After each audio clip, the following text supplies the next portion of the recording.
নিয়ত যাদের সহি আল্লাহকে রাজি খুশির উদ্দেশ্যেই জানাচ্ছে, আল্লাহ রাব্বুল আলামিন লক্ষ লক্ষ নেকি আমলনামায় দান করবে। নেকির বাজার কিন্তু দুনিয়াতে না, নেকির বাজার হলো আখিরাতে। দুনিয়ার ভিতরে বিভিন্ন দেশের ভিতরে এক একটা মুদ্রা বা টাকার ভিন্ন ভিন্ন তার মূল্য আছে না। লন্ডনের পাউন্ড বাংলাদেশের সচরাচর সব দোকানের বিনিময়ে কিছু কেনা যায়? ওর মূল্য আছে তো। কোথায়? লন্ডনে। আমেরিকার ডলার, ওর মূল্য আমেরিকায়। সৌদি আরবের রিয়াল মূল্য সৌদি। এইভাবে কুয়েতের দিনার মূল্য কোথায়? দিনারে। কুয়েতে। বাংলাদেশের টাকা মূল্য বাংলাদেশে। নেকিরও একটা ভিন্ন বাজার আছে। সেই নেকির বাজার হবে দুনিয়াতে চিরতরে চক্ষু বন্ধ, নেকির বাজার চালু। কথা ঠিক না? আজকে এখানে আসছি, আল্লাহ কবুল করলে, নিয়াত সহি থাকলে লক্ষ লক্ষ নেকি আল্লাহ রাব্বুল আলামিন আমলনামায় দান করবে। কিন্তু কিয়ামতের ময়দানে একটা নেকির জন্য যদি কেউ ঠেকে বসে, সারা কিয়ামতের ময়দান ঘিরেও একটা নেকি সন্দেহের কোনো সুযোগ নাই।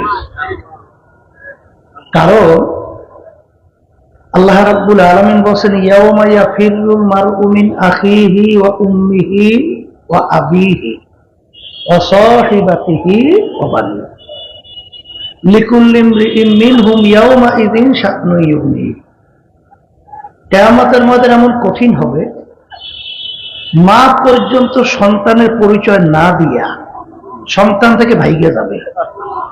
আমি বলছি না, আল্লাহ বলছে। কিয়ামতের ময়দান এত কঠিন হবে,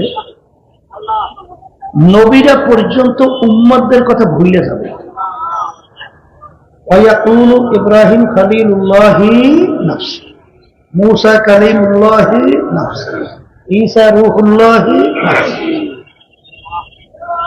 তাই নবীরা পর্যন্ত ভয়াবহতার কারণে উম্মতদের, নিজেদের উম্মতের কথা ভুলে যাবে। সেই কঠিন মুহূর্তে কেউ কাউকে নেকি দেবে চিন্তাও করা যায়? কিয়ামতের ময়দান কত কঠিন হবে। আল্লাহ রাসূল সাল্লাল্লাহু আলাইহি ওয়াসাল্লাম একদিন আয়েশা সিদ্দিকা রাদিয়াল্লাহু তাআলা আনহা তাকে বলতেছিলেন, আয়েশা রে, কিয়ামতের ময়দান এত কঠিন হবে, কিয়ামতের ময়দান অবস্থানটা এমন হবে, সমস্ত মানুষ উলঙ্গ অবস্থায় উঠবে, ল্যাংটা। আয়েশা সিদ্দিকা রাদিয়াল্লাহু তাআলা আনহা বলতেছিলেন, আল্লাহ রাসূল সাল্লাল্লাহু আলাইহি ওয়াসাল্লাম, আমরাও কি ল্যাংটা অবস্থায় উঠব? আল্লাহ রাসূল সাল্লাল্লাহু আলাইহি ওয়াসাল্লাম বলেন, তোমরা কিয়ামতের ময়দানে ল্যাংটা অবস্থায় উঠবা। আল্লাহর নবী, আমাদের লজ্জা শরম করবে না? এত মানুষ, এই ভিতরে কাপড় ছাড়া কিভাবে উঠব? আল্লাহ রাসূল সাল্লাল্লাহু আলাইহি ওয়াসাল্লাম বলেন, আয়েশা রে, কিয়ামতের ময়দান এত কঠিন হবে, এত ভয়াবহ হবে, মানুষ কিয়ামতের ময়দানে ওঠার পরে তার নজর যে উপরের দিকে উঠে যাবে, নিচে নামাবার সুযোগ আর হবে না। ওই কঠিন মুহূর্তে নেকির কত মূল্য যার ঠেকা বাজবে সেই বুঝবে। কথা ঠিক নেবে? ঠিক। নেকি সংগ্রহের জায়গা কোথায়? বলেন কোথায়? আর দুনিয়া মাজরাতুল, দুনিয়াটাই হলো আখিরাতের ফসল কামাই করার খেতি বা ক্ষেত। ঠিক না বেঠিক? তাহলে যারা মাহফিলে আসছেন, নিয়ত যাদের সহি, আমলনামায় গুনাহ জমা হবে না নাকি জমা হবে? আর যারা আসে নাই, গুরুত্ব দেয় নাই, না আসার কারণ হিসেবে আমার আব্বাজান বলতেন বুঝের অভাব। আর এই বুঝের জন্যই মাহফিলের ব্যবস্থা। কথা ঠিক না? বুঝ কেমন জিনিস? ওমর ফারুক রাদিয়াল্লাহু তাআলা আনহু প্রথম বয়সে কাফেরদের অন্তর্ভুক্ত ছিল না? কাফেরদের ভিতরে মিটিং হইতেছিল, বৈঠক। আল্লাহ রাসূল সাল্লাল্লাহু আলাইহি ওয়াসাল্লামের মাথা মুবারক কে কাইটা নিয়ে আসতে পারবে? বিনিময়ে তাকে 100টা লাল উট পুরস্কার দেওয়া হবে। নাউযুবিল্লাহ। কেউ সাহস পায় না। ওমর ফারুক রাদিয়াল্লাহু তাআলা আনহু খাপ থেকে তরবারি বের করে দাঁড়ায় গেছিল, আমি পারবো। কাফেররা দেখলো যেই ব্যক্তি দাঁড় হয়েছে পারবে। আছে এক একটা লোকের উপরে এক একটা আস্থা আছে না, তারা অপেক্ষা করে আল্লাহ রাসূলের মাথা কাইটা নিয়ে আসবে। পথের মধ্যে কি ঘটনা হয়েছে আমরা অনেকেই জানি। এমন বুঝ অল্প সময় আল্লাহ তাকে দান করলেন। ওই তরবারি নিয়ে সর্বপ্রথম আল্লাহ রাসূল সাল্লাল্লাহু আলাইহি ওয়াসাল্লাম সহ রাজপথে প্রকাশ্যে ইসলামের পক্ষে স্লোগান দিয়ে নেমে গেছে।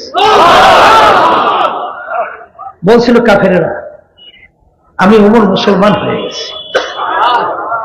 স্ত্রী যদি কেউ বিধবা করতে চাও, পারলে আমি ওমরের সামনে আস, আমি ওমর মুসলমান হয়ে গেছি। সন্তান যদি এতিম করতে চাও, পারলে আমি ওমরের সামনে আস, আমি ওমর মুসলমান হয়ে গেছি। শোনেন, এই বোঝার শক্তি কিন্তু আল্লাহ রাব্বুল আলামিন দান করছে মানুষের মধ্যে। আপনার গোয়ালঘরের গরুটা, অনেকে গরু পালেন না, ওকে যদি আপনি বুঝান যে গরু, এই যে আম চারাটা দেখুন, খুব মূল্যবান, খুব দামি চারা, বহুত কষ্ট কইরা বিদেশ থেকে সংগ্রহ করছি, টাকাও অনেক, তাহলে তোকে তো আমি আদর যত কম করি না, আরো যদি খাইতে চাও তাহলে আরো তোর খৈর বুসি বাড়াই দেব, কিন্তু আমার এই আম চারাটা খাইস না। এইটা বুঝাই টুজাই গরু যদি ছাইড়ে দেয় আর ওর সামনে যদি আম চারা পড়ে, ও খাইবে না? খাইবে না। প্রথমে ওইটা ধরবে, কারণ কি এই বুঝ আল্লাহ গরুর মধ্যে। কিন্তু মানুষকে বুঝাইলে কিন্তু মানুষ বুঝবে। এই জন্য দেখবেন যারা পাগল, তাদের কোনো হিসাব নিকাশ গুনাহ সওয়াব কিছু আছে? কথা বলে আছে? কে পাগলের চক্ষু নাই, হাত নাই, পাও নাই? আপনার আমার যে অঙ্গ প্রত্যঙ্গ হুবাহু পাগলের তো তাই আছে, কিন্তু কোন কারণে তার উপরে কোনো সাজা সাজা পুরস্কার তিরস্কার কিচ্ছুই নাই। এর কারণ কি বলেন? বলে ওই বুঝটা না থাকার কারণে ওর উপরে কোনো কি ধরপাকড় কিছুই নাই। ঠিক যার ভিতরে আল্লাহ বুঝ দান করছে, বুঝ থাকার পরেও সে যদি অন্যায় করে, তাকে ছাড় দেবে? এই বুঝটা বুঝবে কারা? বলেন যারা মানুষ।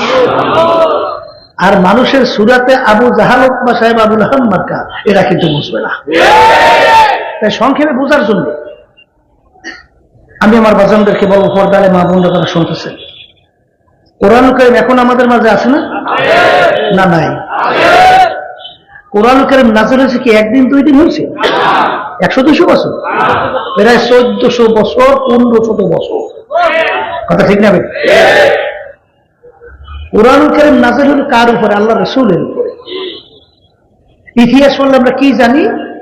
মায়ের পেটে থাকা অবস্থায় আল্লাহ তার আব্বাকে দুনিয়া থেকে নিয়ে গেছিল, আবার দুনিয়াতে আসার পরে বছর 6 বয়স আল্লাহ তার আম্মাকেও নিয়ে গেছে। ছোট 6 বছরের বাচ্চা, বা তারা মা হারা। দুনিয়ার কোন শিক্ষকের কাছে আল্লাহ রাসূল সাল্লাল্লাহু আলাইহি ওয়াসাল্লাম পড়ার কোন সুযোগ পায় নাই। এর অর্থ কি আল্লাহ সুযোগ দেয় নাই? এই কথা হয় না। আল্লাহ রাসূল সাল্লাল্লাহু আলাইহি ওয়াসাল্লাম নিজের দস্তখত করতে জানতেন না, সাইন, নিজের সাইনও করতে জানতেন না। বলে হুজুর তাহলে বিভিন্ন প্রমাণ রাখতেন কিভাবে? আল্লাহ রাসূল সাল্লাল্লাহু আলাইহি ওয়াসাল্লামের আঙ্গুল মুবারকের মধ্যে আংটি মুবারক ছিল। এই আংটি মুবারক দিয়া তিনি সিল মারতেন। কি মারতেন? ওইটাই ছিল প্রমাণ। দস্তখত করতে জানতেন না। সেই আল্লাহ রাসূলের উপরে 30 পারা কোরআন কারীম নাযিল হয়েছে। তার শুরুতে লেখা আছে যালিকাল কিতাব লা রাইবা ফীহি। এই যে কিতাব দেখো, এর ভিতরে কোনো ভুল সন্দেহ বলতে কিছু নাই। আরবের কাফেররা আরবি ভাষী ছিল, আরবি বুঝতো, অনেক বড় বড় পাণ্ডিত ছিল, বড় শিক্ষিতও ছিল, কিন্তু তারা কিন্তু বহু চেষ্টার পরে ভুল বের করতে পারছিল পারে নাই। 1500 বছর হয়ে গেছে। ইসলামের সত্যি এখনো দুনিয়াতে অভাব আছে? বাংলাদেশে অভাব নাই। হুজুর তা কেমন? নালে আজকে শিক্ষা সিলেবাসের মধ্যে, পাঠ্যসূচির মধ্যে সেখানে নাস্তিকতা, ডারউইনের থিওরি, মানুষ নাকি বানর থেকে সৃষ্টি, যেখানে ট্রান্সজেন্ডার সহ মানুষকে নাস্তিক বানাবার বিভিন্ন প্রক্রিয়া কারা করছে? সব আস্তিকেরা করছে না? কারা করছে? তাহলে বাংলাদেশেও তো আছে মনে হয় না আছে। ঠিক না বেঠিক? যালিকাল কিতাব লা রাইবা ফীহ, আল্লাহ বলছেন কিতাবে কোনো ভুল নাই, সন্দেহ নাই। আমরা বলবো যারা একটু দুনিয়ামুখী শিক্ষা শিক্ষিত, ইউনিভার্সিটি লেভেল সহ, বিসিএস ক্যাডার সহ, আর ডক্টরের ডিগ্রি সহ, মাস্টার ডিগ্রি, আরো যা আছে সব, আপনাদের সঙ্গে আমাদের কোনো ঝগড়া নাই, কোনো মারামারি কাটাকাটি কিছুই নেই। আপনারা সবাই একত্রিত হন, পারলে কোরআন কারিমে একটা ভুল বের করে দেখান। যদি পারেন তাহলে তো আমাদের কথার আর কোনো মূল্য থাকবে না। কথা বলে না, কিন্তু পারছে? তাহলে অত অনেকে মনে হুজুর চেষ্টাই করে নাই, তা পারছে করবে, চেষ্টা করে নাই। হ্যাঁ, আপনারা আমি হয়তো নাকে তৈরি দিয়ে ঘুমাইতে পারি, ওরা কিন্তু বলছে না। এই নরসিংদী দেখবেন 5 দোনা আছে না, রাস্তার সাথে একটা সাইনবোর্ড লাগানো আছে, ভাই গিরিশ চন্দ্র সেনের বাড়ি, ভাই গিরিশ চন্দ্র সেনের বাড়ি। কিরে গিরিশ চন্দ্রকে? শুনছি গিরিশ চন্দ্র হিন্দু মানুষ, সেটা কি কোরআনুল কারীম 30 পারার বাংলা অর্থ লেখছে। আচ্ছা, হিন্দু মানুষ, তার ধর্মগ্রন্থ কি কোরআনুল কারীম? বলেন তাহলে কোরআনুল কারীম সম্পর্কে তার রিসার্চ করে এত দরকার কি? 30 পারা কোরআনুল কারীম অর্থ লিখতে হলে তার কত শিক্ষিত হওয়া লাগছে? কথা বলে শোনেন, এই যে আরবি ভাষা ঠিক করার জন্য, আরবিতে বলে লোগাত, ইংরেজি ভাষা ঠিক করার জন্য বলে ডিকশনারি, বাংলা ভাষা ঠিক করার জন্য বলে ব্যাকরণ। ঠিক না বেঠিক? এই যে বড় বড় আরবি ভাষা ঠিক করার জন্য লোগাত গুলো, এর ভিতরে উল্লেখযোগ্য বড় বড় কয়েকটা লোগাত, আল মানজাদ, আল কামুস, এই লোগাত গুলোর লেখক কিন্তু মুসলমান না, খ্রিস্টানরা। খ্রিস্টানদের ভাষা কি আরবি না ইংরেজি? তাহলে ওরা আরবি ভাষার উপর এত পাণ্ডিত্য অর্জন করলেন কেন? যালিকাল কিতাব, এই যে কিতাব দেখো, কোনো ভুল সন্দেহ নাই। তাই ওরা কোরআনুল কারীমের ভিতরে ভুল বহু তালাশ করছে, এখনো করে বের করতে পারছে? বরঞ্চ দেখলে পর ইতিহাস পড়লে দেখবে, যারা এই সঠিক তালাশ করার জন্য কোরআনুল কারীম বিশ্বাস করে, কালিমা পড়ে মুসলমান হয়ে যায়। আমাদের পাশের রাষ্ট্র ভারত, শিবশক্তি মহারাজ 12 ভাষার উপরে ডক্টরের ডিগ্রি, এখানে হাজার হাজার মানুষ, একটা বিষয়ের ডিগ্রিধারী ডক্টরের ডিগ্রি সংখ্যা তো মনে হয় কম। কথা ঠিক না? তিনি 12 ভাষার উপরে ডক্টরের ডিগ্রি অর্জন করছে, এই ছিল তার শিক্ষার যোগ্যতা। সম্পদের দিক থেকে শত শত কোটি টাকার মালিক ছিল, বিদ্যাবন সহ 3টা আশ্রমের মালিক। সম্মানের দিক থেকে ভারতের প্রায় 70 কোটি কম বেশি হিন্দু তাকে ধর্মীয় ভগবান মাইয়া তার সামনে হাত জোড় করে নমস্কার করত, এই ছিল তার সম্মান। তিনি যখন রিসার্চ করলেন, তিনি নিজেই কালিমা পড়ে মুসলমান হয়ে গেছেন। মুসলমান হইয়া তিনি বাংলাদেশেও আসছিলেন। এরশাদ সাহেব যখন প্রেসিডেন্ট ছিলেন, তখন বাংলাদেশে আসছিল, পরে নাম রাখছিল ডক্টর ইসলামুল হক। অনেকে দেখতেও পারে, বিভিন্ন জেলায় জেলায় ঘুরছে। সেদিনকে এখন জায়গায় গেল, কারণ হুজুর আমাদের এই জেলায় আসছিল, শুনবার। এইভাবে যারাই রিসার্চ করছে, তারা এই কালিমা পড়ে কি হয়েছে? মরিস বুকাইলি, ফ্রান্সের বিশ্ববিখ্যাত বৈজ্ঞানিক, তিনি রিসার্চ করার পরে কালিমা পড়ে মুসলমান হয়ে গেছে। তিনি আসমানি কিতাবের সংখ্যা 104, এর ভিতরে উল্লেখযোগ্য কিতাব 4, কোরআন কারীম, তাওরাত, ইনজিল, জবুর। তিনি তাওরাত নিয়ে রিসার্চ করছে, ইনজিল নিয়ে রিসার্চ করছে, জবুর নিয়ে রিসার্চ করছে, কোরআন কারীম রিসার্চ করছে। কিন্তু তিনি দেখেন যে আমেরিকার তাওরাতের সঙ্গে লন্ডনের তাওরাতে পূর্ণ কোনো মিল নাই, জবুরেরও কোনো মিল নাই, ইনজিলেরও কোনো মিল নাই। কিন্তু কোরআনুল কারীম দুনিয়ার যে কোনো প্রান্তে তিনি রিসার্চ করে নোক্তারও কোনো পরিবর্তন নেই। তখন তিনি চিন্তা করলেন ব্যাপার কি, অন্য আসমানি কিতাবগুলোর ভিতরে পরিবর্তন, কোরআনুল কারীম পরিবর্তন নাই কেন? তখন তিনি রিসার্চ করে পায় আল্লাহ রাব্বুল আলামিন অন্যান্য আসমানি কিতাব নাযিল করার পরে আল্লাহ অন্যান্য কিতাব সংরক্ষণ বা হেফাজতের দায়িত্ব আল্লাহ নিজে নেয় নাই। কিন্তু কোরআনুল কারীম আল্লাহ নাযিল করার পরে আল্লাহ বলছেন, ইন্না নাহনু নাযালনা যিকরা ওয়া ইন্না লাহু লাহাফিজুন। আল্লাহ বলছেন কোরআনুল কারীম নাযিল করলাম আমি, ওর সংরক্ষণের দায়িত্ব নিলাম স্বয়ং আল্লাহ রাব্বুল আলামিন, আমি নিজে। কেমনে সংরক্ষণ করে? ছোট ছোট 6-7 বছরে 8 বছরের বাচ্চা আমাদের কাছে দোয়ার জন্য নিয়ে আসে, হুজুর দোয়া করে, ও আল্লাহর আমাদের হাফেজ হয়ে গেছে কোরআনুল কারীমে। আচ্ছা বলে তো, দুনিয়া এমন কোন বই পুস্তক আছে শুরু থেকে শেষ পর্যন্ত এক দ্বারাই কেউ পড়তে পারে? আছে।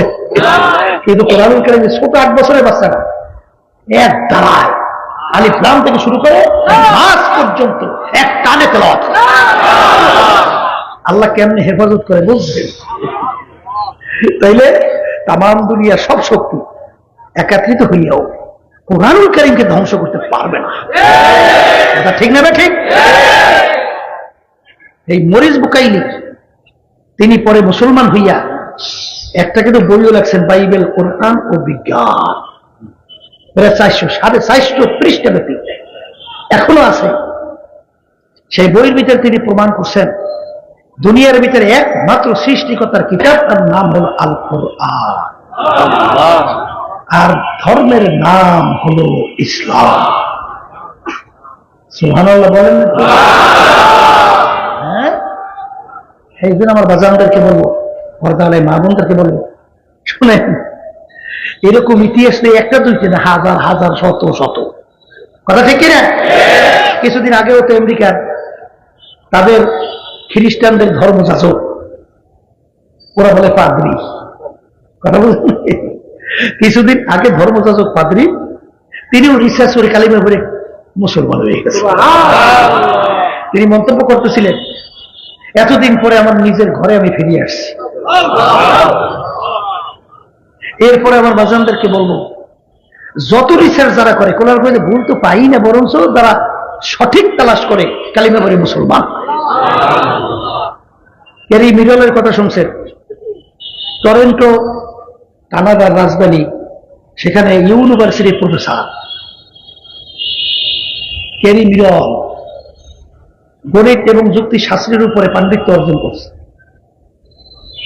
তিনিও রিসার্চ করে এক পর্যায়ে কালিমা পড়ে মুসলমান হয়ে গেছে। বহুত তালাশ করছে কিন্তু পায় নাই, পাবেও না। যালিকাল কিতাব লা রাইবা ফীহ। আল্লাহর হাবিব উম্মি ছিল, দুনিয়া করে শিক্ষিত ছিল না, কিন্তু তামাম দুনিয়ার ভিতরে ফাসাহাত বলেন, বালাগাত বলেন, যত সাহিত্য বলেন, সবাইর মাথা মা হলো কোরআনুল কারীম। বলেন কথা ঠিক না? তিনি কোনো শিক্ষিত ছিল? তাহলে কোনো পাণ্ডিত মানুষ ছিল না, কোনো শিক্ষিতও ছিল না। আর তার উপরে তো কোরআনুল কারীম নাযিল হইল, আজ পর্যন্ত এর ভিতরে কোনো দিক থেকে কেউ কোনো দুর্বলতা বের করতে পারলো না। বরঞ্চ কাফেররা যখন রিসার্চ করছে, তখন আবু সুফিয়ান কাফেরদের বৈঠকের ভিতরে বলতেছিল, মুসলমান দূর থেকে কোরআনুল কারীমে আয়াত তেলাওয়াত করতে করতে যায়, থামো তো দেখি কি শব্দ শোনা যায়। সবাই চুপ করিয়া কোরআনুল কারীম তেলাওয়াত শুনতেছিল। যখন মুসলমান তেলাওয়াত করতে করতে চলে গেছে, তখন আবু সুফিয়ান বলতেছে, ওঠ, তোরা যেই কালামের মতো সূরা বানাবি, এই কালাম দুনিয়ার কোনো মানুষের কালাম না। শোনেন নাই? সুরার মতো সুরা বানাইতে যাইয়া কবি সম্রাট ইমরুল কয়েস তার কাছে যখন কাফেররা গেছিল, বলছিল 3 লাইন পাই, কবিতা বানাইতে হলে 2 লাইন লাগে। এক পংক্তি দিয়ে কি কবিতা হয় না? 2 লাইন তো লাগে। এই মিসরা তৈরি করতে হইলে, কোনো শের তৈরি করতে হলে 2 লাইন ছেড়ে 1 লাইনে হয় না। তাই কোরআন কারীম শেষ সূরা ইন্না আতাইনাকাল কাউসার ফাসাল্লি লিরাব্বিকা ওয়ানহার, এই 2 লাইন মিললে একটা কবিতা হইছে। ইন্না শানিআকা হুয়াল আবতার, কয় লাইন? 1 লাইন। আর 1 লাইন আছে, মোট 3 লাইন হয়েছে না? বলতেছে এই লাইনের লাগে লাইন অত জানা মিলেই দেওয়া যায়। ইমরুল কায়েস কবি সম্রাট এখনো ব্যাপারই চলা দেওয়া মিলেই, এখন মিলেইতে যায়, কিন্তু ওই কালাম কি মানুষের মিলবে? শেষ করতে একটা লাইন বলছে, হাযাল কালাম লাইসা মিনাল বাশার।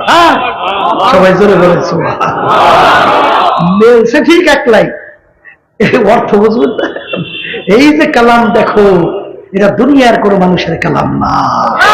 কালাম মানে কথা, এটা দুনিয়ার কোনো মানুষের কথা না। এখনো কোরআনুল কারীম আমাদের মাঝে কি মাথা উঁচু করে মুসলমান সন্তান গলা টান কইরা বাইসে আসে না নাই? এরপর আমার বাচ্চাদেরকে বলবো, যারা একটু ইংরেজি বাংলা পড়িয়া ধরাকে সরাজ্ঞান মনে করেন না, শিখছেন কি? বলে ইঞ্জিনিয়ার, ডাক্তার, এই অমুক টমুক সমুক, কি শিখছে? এই শিক্ষার মূল শেষ ফল হইল কিভাবে খাইবে, কেমনে বাঁচবে। এর বাইরে কিছু আছে?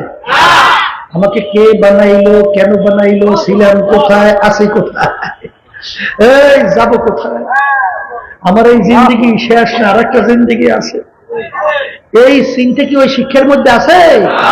আসতে কয়। তাহলে কি শিখছে? কেমনে খাইবেন, কেমনে বাঁচবেন, আর কলম লইয়া কেমনে মানুষের এই ঘুষ খাইবেন আর ধ্বংস করবেন, এই চিন্তাই তো শিখছে। আব্বাস রহমতুল্লাহি আলাইহি বলতে, বাবা কেউ রাগ করবেন না, বোঝার চেষ্টা করেন। ডাকাত 2 ধরনের। ডাকাত কয় ধরনের বলেন? বলেন। 1 শ্রেণীর ডাকাত আপনাকে রাস্তার ভিতরে পিস্তল বুকে ঠেকাই বলতেছে, এই বেটা কি আছে বের কর, এই দেরি করে পরে গুলি করবে। এখন পিস্তলের ভয় তো সব বাড়ি করে টাকা পয়সা নিয়ে গেছে। এরা ডাকাইত না ভালো মানুষ? আস্তে আস্তে কর। আর বর্তমানে 1 শ্রেণী বেরিয়েছে শিক্ষিত, কলম ধরছে, কলম ধরে বলতেছে টাকা দিলে দে, নাহলে চার্জশিট উল্টা, টাকা দিলে দে, নাহলে চাকরি হবে না, টাকা দিলে দে, নাহলে কাজের বিল পাবি না, টাকা দিলে দে, নাহলে তোর এই কাজটা হবে না। এটা ডাকাইত না ভালো মানুষ? আর একটু আস্তে কর।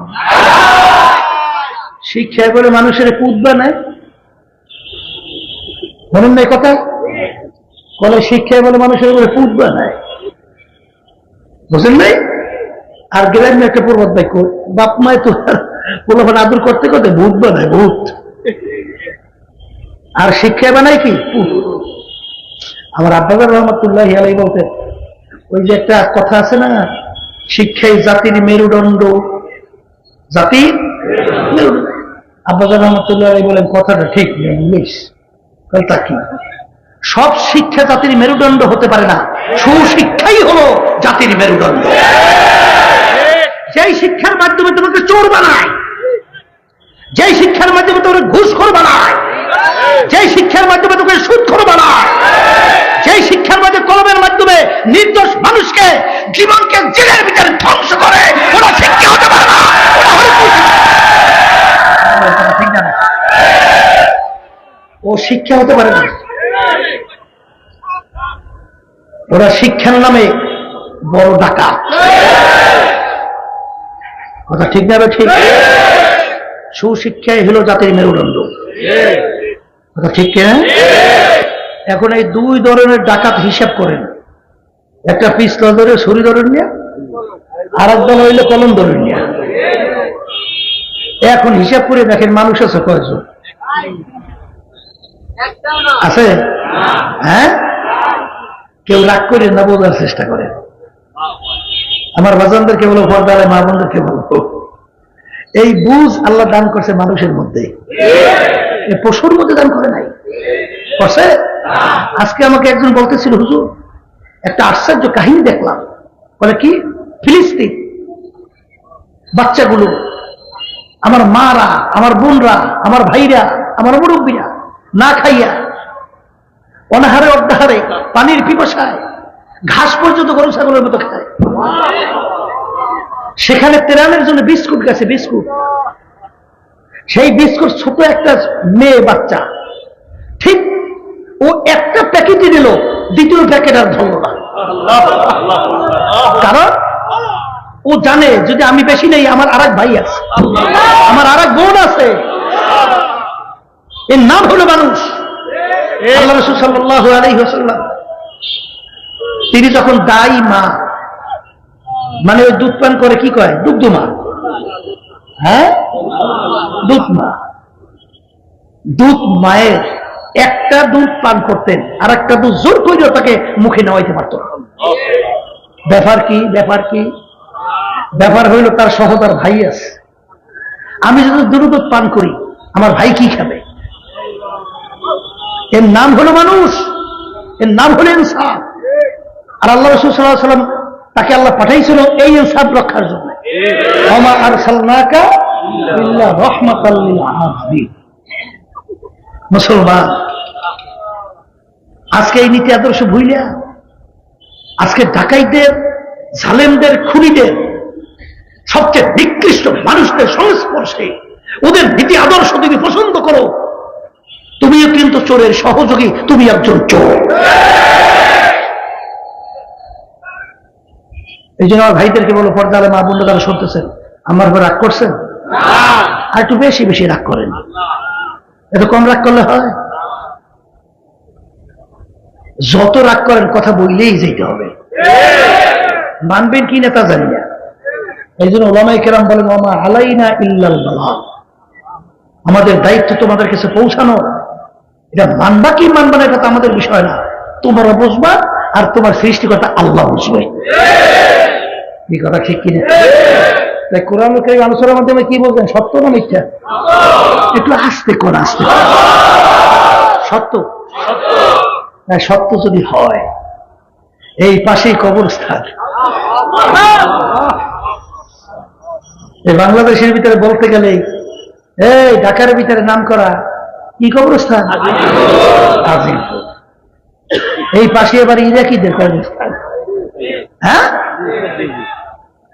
ওই মাটির নিচে কি একদিন যাওয়া লাগবে? একটু আস্তে করো, লাগবে। তাই ওই এর ভিতরে ঢোকার পর ফেরত আসতে পারবেন কেনা কেনা?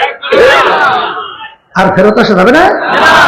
তাই ফেরত যদি আসা নাই যায়, আমার বাজানদেরকে বলবো, এই নাস্তিক ওরা বলে সৃষ্টিকর্তা তালাশ করে পায় না, ওরা পাইছে শেষ পর্যন্ত তালাশ করার পরে পাইছে। ওরা বলে বান্দরের জাত, সৃষ্টিকর্তা তালাশ করে তো পায় না, এখন পাইছে কি? বানরের জাত। বান্দরের জাত। তাই তোর সৃষ্টিকর্তা আল্লাহ সৃষ্টি করে নাই, তাই তুই বানর থেকে সৃষ্টি। তাই তোর বানরটারে সৃষ্টি করলো কেডা? বান্দরের জাত। ওরা তো সৃষ্টি করে একজন রাখবে, না ওটা কেমনে হইল? কথা পায় না। ঢাকা ইউনিভার্সিটিতে শুনছি, বলছে একটা ছেলে দারুইনে থিওরি পড়ছে, তো ও গেছে চিড়িয়াখানা দেখতে ঢাকা। তাই চিড়িয়াখানা প্রথম বৃক্ষেই তো বান্দরের ঘর, দেখছে না বানরের ঘর, হাজার হাজার বানর। ও ভুইকেই চিন্তা করে যে কিছুদিন পর যদি আবার আসি, তাহলে তাই সে দেখবো বানরগুলো মানুষ হয়ে গেছে। ওর মাথার পিঠে বানরতে কি হয়? মানুষ। তো কয়েক বছর পর বলে আবার সেই চিড়িয়াখানায় গেছে, যাইয়ে ঢুইকে দেখে বানরের ঘরের ভিতরে বানরগুলো বানরই আছে, একটাও মানুষ নাই। তো ব্যাপার কি? বললাম কি দেখলাম, এ বান্দর কোন দেশে, কোন যুগে, কোন জগলে, কোন তারিখে বানর লাফাইতে লাফাইতে লেজ পশম করে গাছের ঘষায় ঘষায় অটোমেটিক মানুষ হয়েছে। ঠিকানা দে বান্দর, ও বান্দরের জাত। যদি বানর লাফাইতে লাফাইতে লেজ পশম করে অত মানুষ হয়, এখনো বানর দুনিয়াতে নাই? বানরগুলো সব ভদ্র হয়ে গেছে ভাই, এখনো লাফালাফি করে। তাহলে আগে যদি দুই একটা বানর লাফাইতে লাফাইতে গাছের লেসে ঘষায় ঘষায় লেজ পশম করে মানুষ হয়, এখন দুই একটা বান্দর মানুষ হইবে না? কেন বান্দর? এই তামাম দুনিয়াতে হাজারের মতো বৈজ্ঞানিক, হাজারের মতো বৈজ্ঞানিক। বৈজ্ঞানিক কাকে বলে? বিশেষ জ্ঞানী। বৈজ্ঞানিক শব্দের অর্থ কি? বিশেষ জ্ঞানী। আপনার মতো সাধারণ জ্ঞান না, তাদের জ্ঞানটা সম্পূর্ণ ব্যতিক্রম ধর্মী জ্ঞান। এরকম হাজারের মতো বৈজ্ঞানিক, তারা বলতেছে দারুইনের যে থিওরি বানানো